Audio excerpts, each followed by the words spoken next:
Am დროისთვის სისხლის სამართლის მექანიზმების გამოყენება წარმოადგენს რეპრესიების ერთ-ერთ ზომას, რომელიც აქციის მონაწილეების წინააღმდეგ გამოიყენება. ეს არის ერთ-ერთი ყველაზე მკაცრი მიდგომა, რომელსაც ქართული ოცნება და პროკურატურა ამ დროისთვის იყენებს.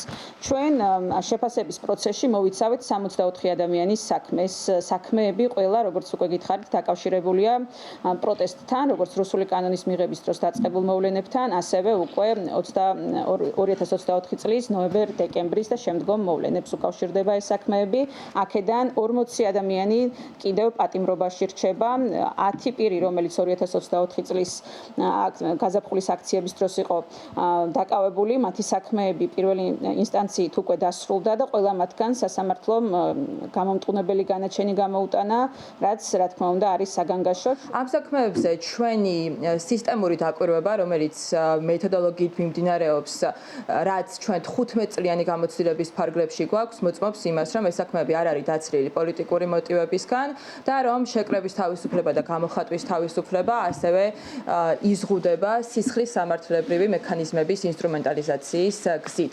15 წლიანი მონიტორინგის ფარგლებში პირველად დაფიქსირდა ის, რომ SAIS მონიტორს არ მიეცა საშუალება დაკვირვებოდა პროცესს, რაც საჯაროობის პრინციპის დარღვევასთან ერთად ასევე მიუთითებს სამოქალაქო საზოგადოების ორგანიზაციების საქმიანობაში ხელის შეშლას სასამართლოს მხრიდან, ასევე ნიშანდობლივია ის, რომ რიგ შემთხვევაში შეიზღუდა და მომეტებულად დაირღვა დაცვის უფლება, რომელიც გულისხმობდა პროცესის ისეთ პატარა სივრცეში ჩატარებას, რა დროსაც არ ჰქონდათ შესაძლებლობა ბრალდებულებს და ადვოკატებს ჯეროვანი კომუნიკაცია ჰქონდათ ერთმანეთთან, რაც სამართლიანი სასამართლოს უფლების ერთ-ერთი განუყოფელი ნაწილია. ეს მოხდა ზვიად ცეცხლაძის და კიდევ 7 პირის სხდომაზე. გამოიკვეთა მთელი რიგი ტენდენციები.